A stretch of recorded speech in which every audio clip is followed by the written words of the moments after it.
bienvenue dans cette vidéo consacrée au mode interrogatif. Dans toute langue, il est question de poser des questions et ici nous allons voir par quel moyen en égyptien hiéroglyphique on pouvait exprimer ce mode. Ce mode va s'exprimer comme pour d'autres modes par des particules, des indicateurs, des petits groupes de signes qui forment des mots spécifiques qu'il est utile de connaître et de reconnaître. On aura ainsi une série, et cette série n'est pas exhaustive, il en manque un, que j'ajouterai en fin de vidéo. Et on voit qu'on a, par exemple ici, une première catégorie de mots qui sont composés au départ du mot in. D'où confusion possible avec la préposition, bien entendu. Donc c'est quelque chose qu'il faut bien maîtriser pour ne pas effectivement commettre l'erreur. On aura donc in, iu, in, n, qui va exprimer le s. Est-ce que, qu'y a-t-il? On aura également le in, net, pou, est-ce par le fait que, est-ce que le qui, le quoi, le moi, etc. Vous voyez qu'on a ici composé sur le mi, c'est-à-dire la préposition comme, on va dire mais quoi, comment, hein, comment, mais également on aura pourquoi, qui est, etc. Et on aura bien entendu également des mots pour exprimer où, c'est-à-dire l'interrogation, mais où se trouve donc ceci ou cela.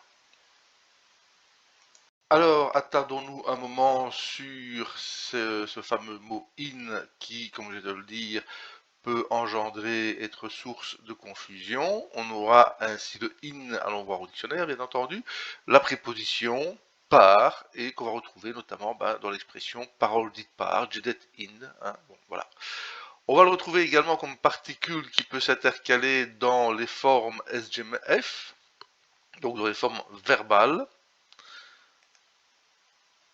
On va le retrouver aussi, et c'est là que ça devient intéressant, comme particule interrogative, est-ce que, lorsque elle est utilisée comme particule interrogative composée, c'est-à-dire qu'on va partir de la particule et on va lui adjoindre d'autres mots, d'autres signes qui vont pouvoir faire varier le sens.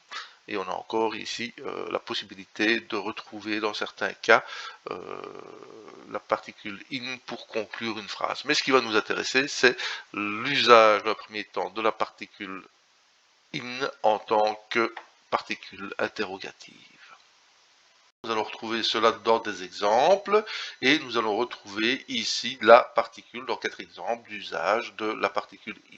On a vu dans le tableau précédent qu'il y a également d'autres particules, d'autres manières de poser des questions et comme je le disais, on n'a pas ici un tableau exhaustif, mais ce qui importe d'un premier temps, c'est d'identifier la structure grammaticale, le paradigme, la manière dont s'organise le système pour poser, le système hiéroglyphique pour poser une question. Ici est un tableau de synthèse et comme d'habitude il faut s'attendre à avoir des variantes et ces variantes, eh bien par exemple nous allons repartir sur le pronom ten ou chen, hein, qui est donc le pronom qui pose la question où, et on voit que ici le pronom chen, pronom interrogatif, ou, d'où, etc. peut se décliner sous différentes variantes, notamment avec le déterminatif ou alors cette écriture-ci par exemple. Ça ne doit pas nous perturber. Illustrons maintenant par quelques exemples. Tout d'abord, à propos de la particule in qui démarre les 4 phrases que nous voyons ici. Alors, la première, nous allons bien entendu commencer en toute logique par la translittération. Voilà. Ce qui nous permettra de découper notre texte en in, iu. Et on aura vu que in, iu exprimait le est-ce que. Ensuite, nous avons un mot qui va jusqu'au déterminatif bin, des choses néfastes. Et puis le pronom pou, que ceci. La phrase demandera donc, est-ce que ceci, est-ce que cela, je ne sais pas de quoi il s'agit, mais est-ce que ceci est néfaste, étant bien entendu que l'on doit insérer un verbe être sous-entendu pour pouvoir rendre cette phrase en français.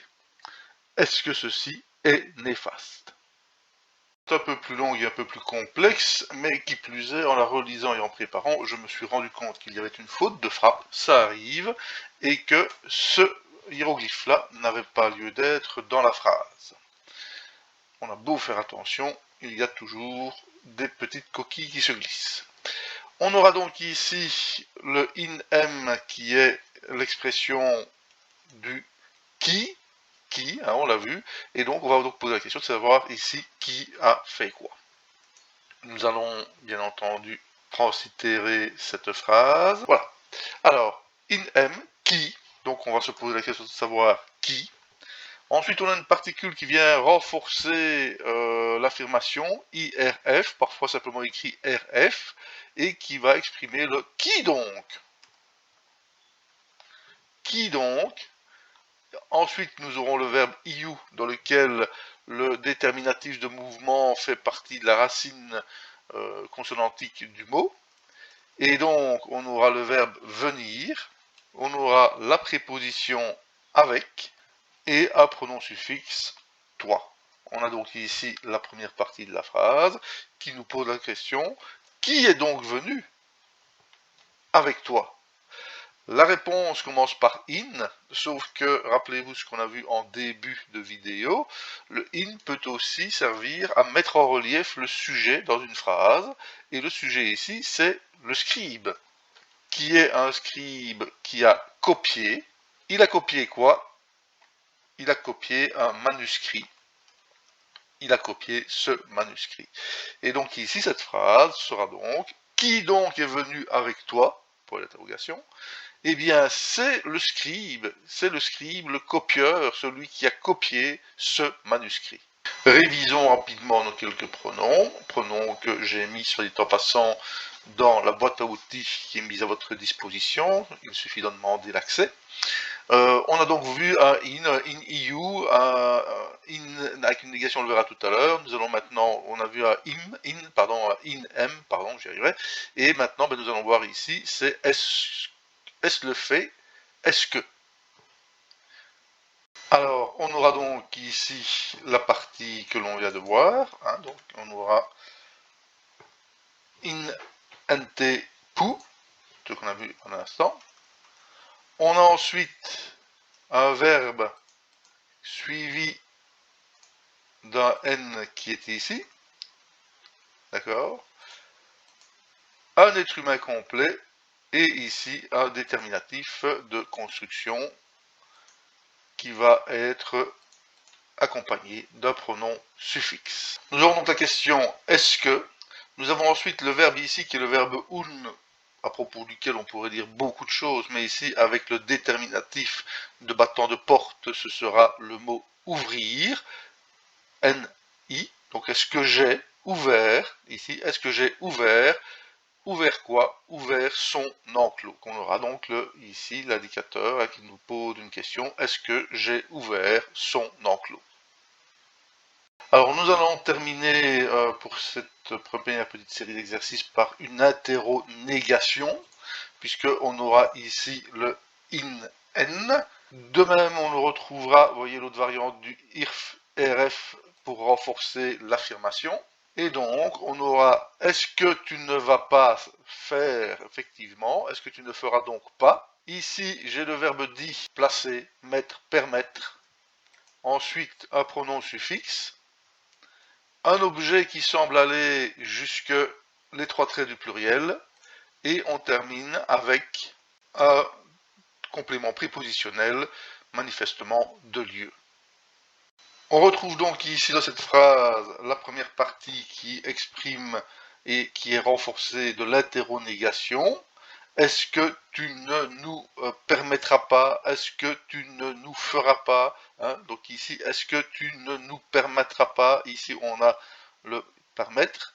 Tu permettras quoi? Ici, nous avons le mot passage, mais aussi traverser. Hein? Traverser, passer, etc. sur le chemin. Et donc la phrase ce sera donc ne nous laisseras-tu donc pas passer sur le chemin? Et là on reconnaît un passage de l'Oisien éloquent, où un pauvre Oisien et sa caravane d'ânes se fait brigander sur le chemin qui le menait au marché.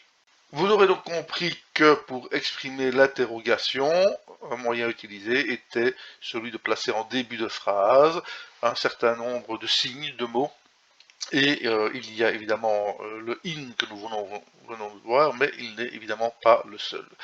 Avant de regarder 4 autres exemples, je vais recorriger une deuxième fois la même erreur que tout à l'heure, comme quoi j'ai de la suite dans les idées.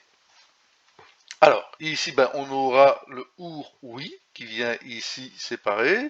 J'ai ensuite le venir qui est là, et le our oui demande combien. Combien. On a aussi parfois l'expression combien grand, dans quelle quantité.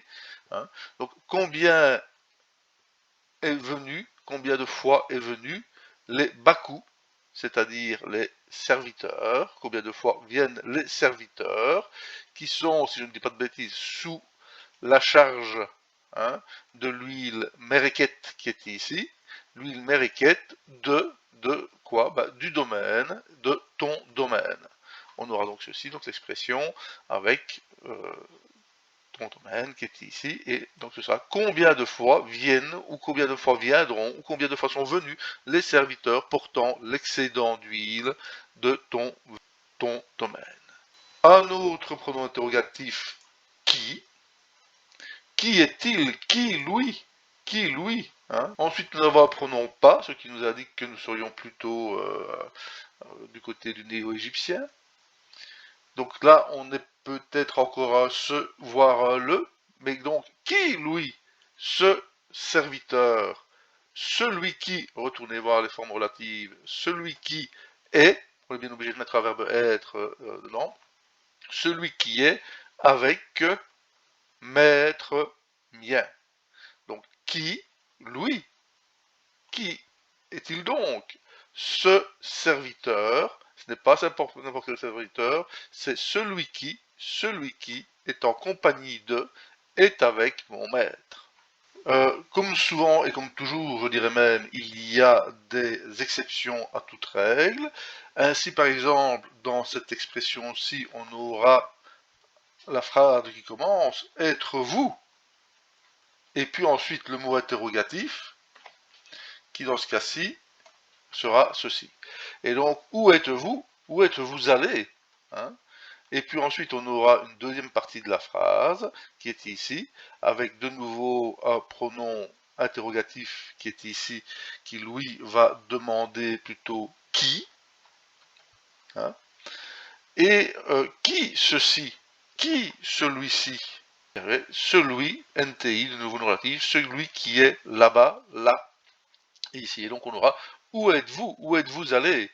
Qu'est-ce que veut celui qui est là-bas? Dernière phrase, on aura de nouveau un pronom interrogatif qui exprime le qui. Qui ceci? Qui celui-ci? Pou, pronom démonstratif. Fils mien que celui-ci. Fils mien, pouce. Qui est-ce celui-ci? Eh bien, c'est Pou, hein, c'est mon fils. Celui qui, il, ici en fait, hein, c'est lui. On est sur un pronom ici, à ce moment-là, indépendant. C'est lui qui, ceci, est en état de vérité. Autrement dit, c'est mon fils. Hein, on aura ceci. Qui, lui? Qui est-ce? Qui ceci? Qui celui-ci? C'est mon fils que ceci. Hein, et c'est lui, effectivement, que ceci en vérité. Et voilà qui clôture une petite approche de la manière de poser une question en égyptien ancien. À bientôt pour de nouvelles aventures.